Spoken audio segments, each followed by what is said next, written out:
Welcome to the City Current Show. I'm your host, Jeremy Park. We're always honored to bring you inspiring stories of individuals and organizations making a difference, empowering the good.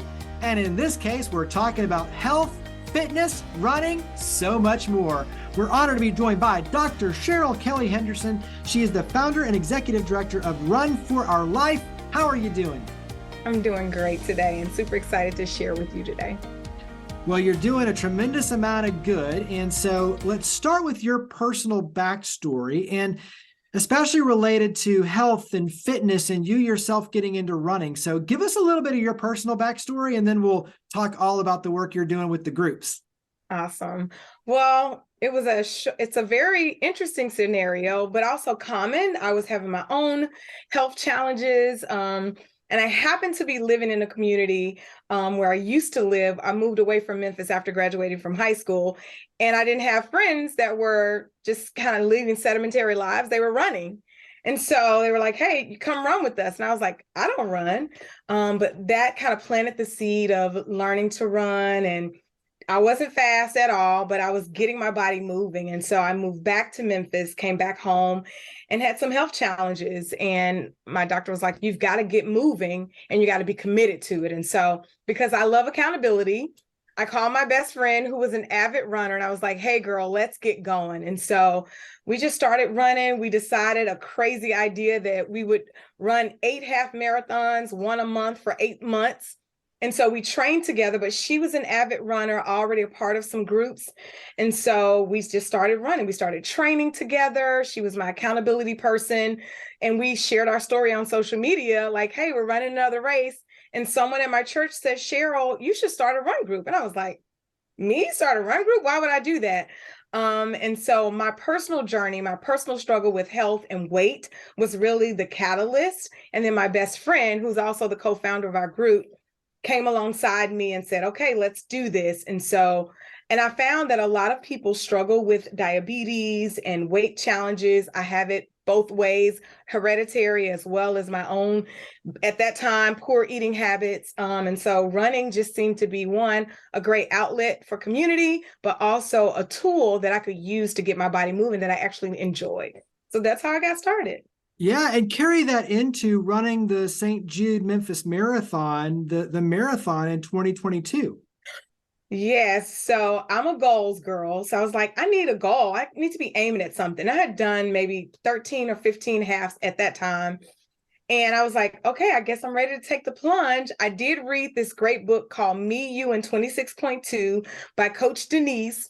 And I listened to her on my long runs. And so what was going to be a half became a full.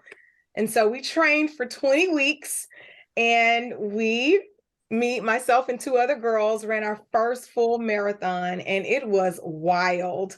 I knew it was going to be challenging, and I have a wonderful support system. I also love the work that St. Jude does. We have a cousin who battled, cancer and has now on the other end of it. And I love the work that St. Jude did. So I was like, something I believe in, as well as an opportunity for me to challenge myself. And so we did it. And guess what? We're going to do it again in 2023. There you go. So I got the bug now. I love the fact, though, that you didn't start out as a runner. You were kind of pulled into it, but yet it has transformed your life. And we'll talk about, in a second, how it's transformed the lives of others. Share a little bit of that piece in terms of how it's kind of transcended for you in terms of the running, but also now the nutrition, the holistic approach for you and your body to really set the stage for kind of where we're headed in terms of the work you do as a group. But in other words, talk about how the running and everything that we're talking about really has transformed your whole life. Yeah, it really has. Yeah, running, my favorite quote, I say it a lot. It's like, if you want to lose weight, exercise. If you want to transform your life, become a runner. And what I realized as I was running, I realized I've got to lean up.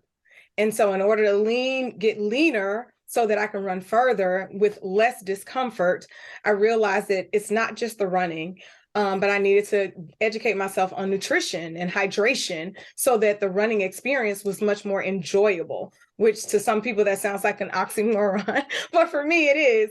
And so I also realized that my diabetes at the time could also be managed by movement and diet. And something just clicked for me because I was like, I've got to do something about this. And it was getting out of control. And so I just started making little changes. I started reading up on like, what do I need to eat to fuel my run? And then I talked to a nutritionist as well as my girls. And I was like, we need to think about this relationship with food. In the past, food was my friend. Now food is fuel. And so I'm thinking about like, no, I'm fueling my body. And that also transformed my relationship with food. Now I still love food and enjoy it, but now I'm eating with much more discipline, looking at portion sizes, and I know what I eat will show up on my run the next day. And so that's been a great learning tool for me as well. And I also love the way I feel when I eat things that fuel my body, in addition to the fact that I know I'm going to be running the next morning. So what I eat the day before fuels it. And as far as my life is concerned, the choices that I make are going to inform what happens in my life moving forward. And so it's this beautiful parallel with like decision making and choosing what's best for me, not just in the moment, but long term. So I see that across the run journey. So flip over and let's talk about Run for Our Life. And so talk about founding the organization. Oh my goodness. So I'm super excited about Run for Our Life because initially my church that I attend was doing like interest groups. So they were like, hey, Cheryl, you should lead a group. And I was like, okay, great. And I love books. My background is education. And so I was like, let's read a book. And so I started with book clubs, and I've done that for years. And then somebody was like, you should do a running life group. And I was like, nobody's going to come. Well, the truth is 13 girls signed up, and I was like, whoa. And so we planned a season. I called my best friend. I was like, hey girl, hey, I need you to be a part of this. And so we did it as a part of a life group for my church. But after the season was over, the girls were like, what are we going to do next? And I was like, we're done. And they're like, we want more. So we went and decided, my best friend and I and another girl, Tamika. So Sandra is my co-founder, Sandra Dockery. Went to Starbucks and I was like, listen, we need a game plan. We need a calendar. We need a schedule. Of course, I'm like, we need goal setting. We're not just going to be aimlessly running. And at Starbucks on Poplar, we grew and birthed Run for Our Life. And we had the name already. And so I was like, we need mission, vision, values. I'm like, we need all of those things. And what we did, we took what we were already doing. We were running in a community, which gave us accountability. Several of the girls had health markers that were out of control. And because I love data, I asked them, what was your BP before you started? What is it now? Girls were getting off medication. Ladies were losing weight in that one season. And we were like, okay, this is a thing. So we are literally running for our life. So we have a quality of life. And so it just grew that way. And now we're in season 3, which we had 13 girls sign up for the group. And then when we became a nonprofit last fall, we had 35 girls sign up. And now we have 69 in season 3. And it's just been growing. But what we do is we offer goal setting, because I'm like, I'm an educator. We need to be aiming at something, because if we aim at nothing, we're going to get nowhere. I also believe in accountability. And so we track, we communicate. There are some ladies that will not come and run. So we offer a group fitness class. Now we're going to do it twice a season. And it's this weekend, Witness the Fitness. And so they'll come and work out with us. And what we've noticed is some ladies also aren't runners. So we have a walking component, and we say you got to walk before you run. And so we have walkers, and we've just kind of grown into a tribe of girls in pink who go to Shelby Farms at 6 a.m. on Saturdays. And not only do I want them to be smart runners, I want them to be motivated. So we look at it as like holistically.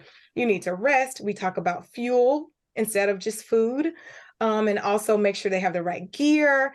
And so now we literally have become a tribe that's committed to being together on this journey.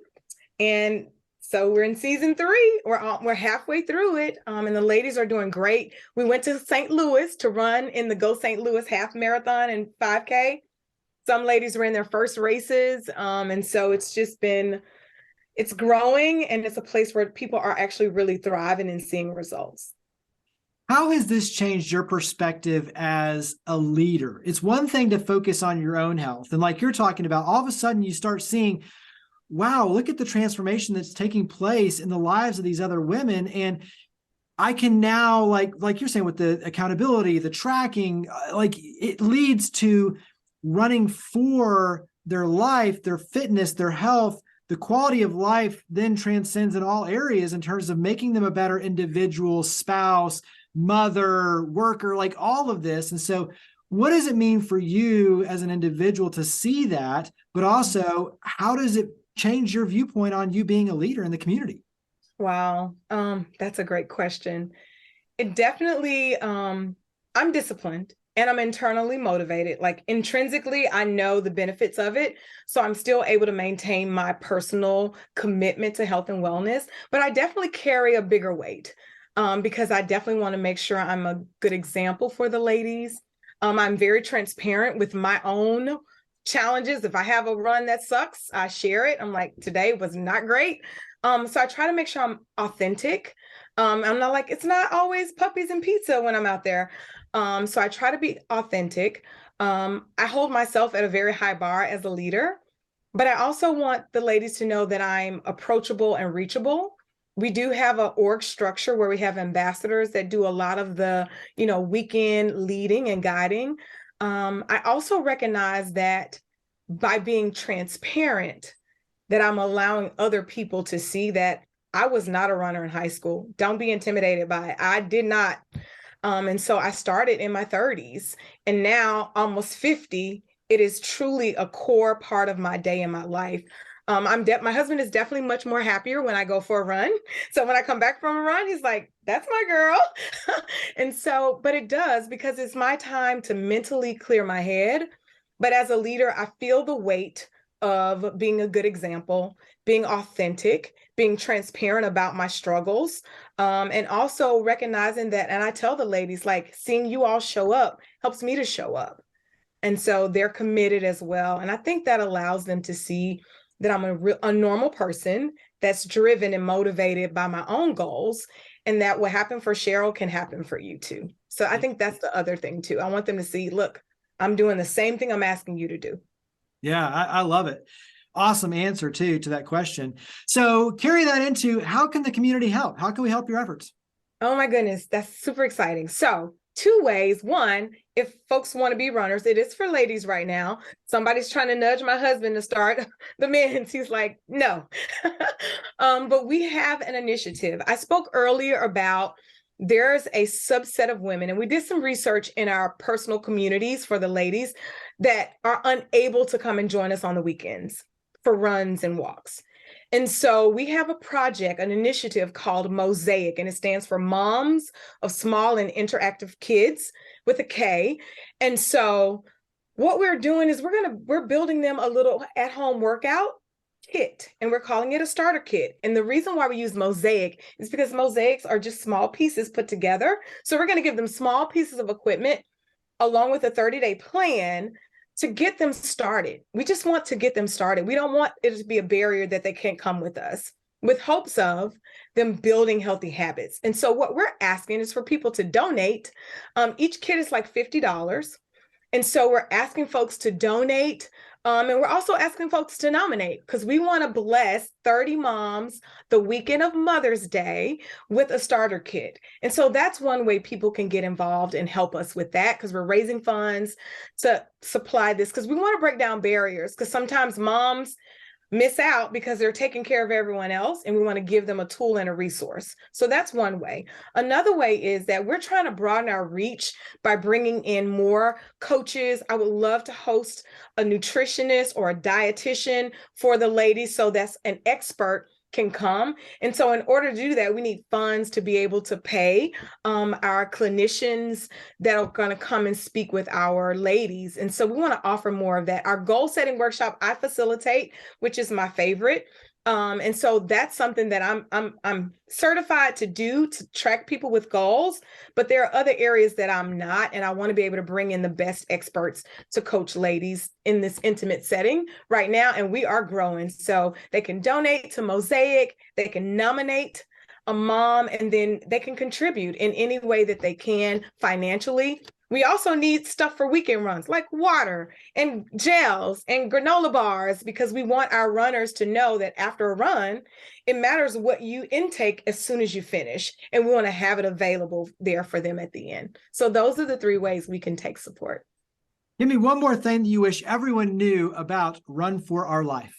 Oh, one thing that's tough, Jeremy. Okay, here's one. A runner is not a type.